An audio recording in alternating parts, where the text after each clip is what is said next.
guys. I wanted to share a tip with you today to create more connection and intimacy in your marriage. This is a big one for me and for any of you who might be type A firstborn control freaks.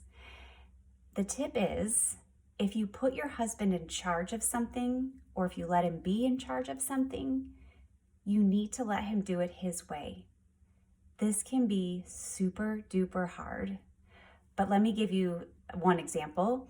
Is over the last 6 months since COVID hit and my husband has been working from home, he has made dinner every single night.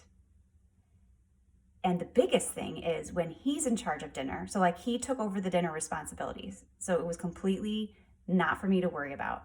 When I worry about dinner, I have a plan a week in advance. I have it written on a board. I shop a week in advance, and that's how I do it.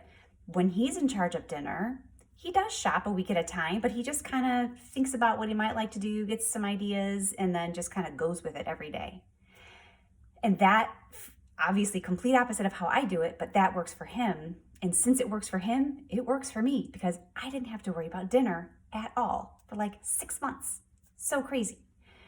And so what I want to say about that too is other different things that went along with that. Like he never used any of the recipes that I use. He always created something new and different every single time, which is amazing. I kind of wish I could do that.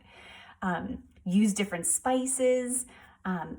Even the spice cabinet, didn't keep it organized quite the same way I did. Didn't put dishes away in the kitchen quite the same way I did. Which, those are things that at least earlier in my marriage might have really bothered me, and they did. But I learned, you guys, through the marriage crisis that we went through and all of the growth that we went through with that, about just letting so much of that stuff go.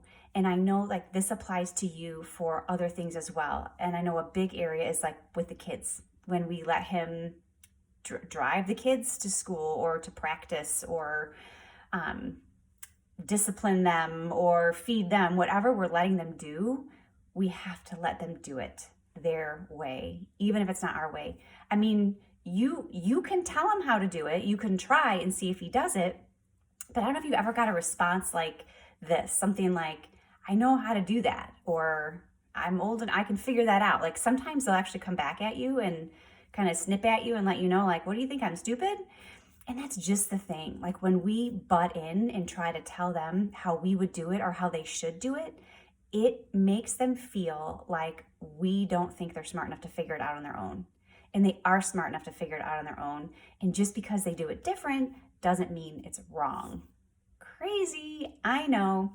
This information I'm sharing with you is not just based on my life experience and what I think. This is based on solid research by a Christian author. Her name is Shaunti Feldhahn.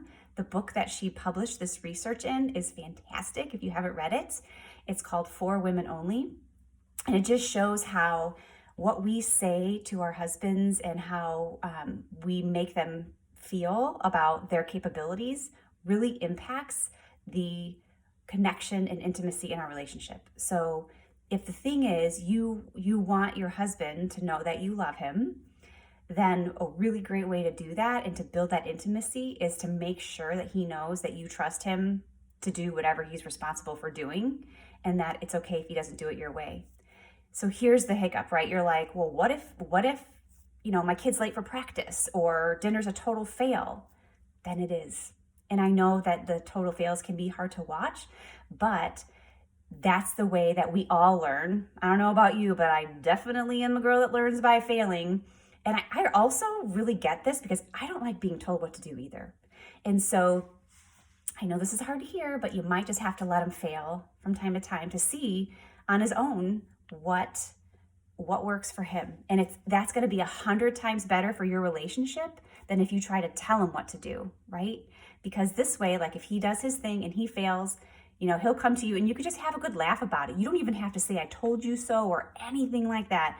Just be like, I feel for you, that really sucks. Or if he's laughing about it, you can laugh about it. But either way, this tip is going to help you bring more connection and intimacy into your marriage. I hope this helps. Have a super day.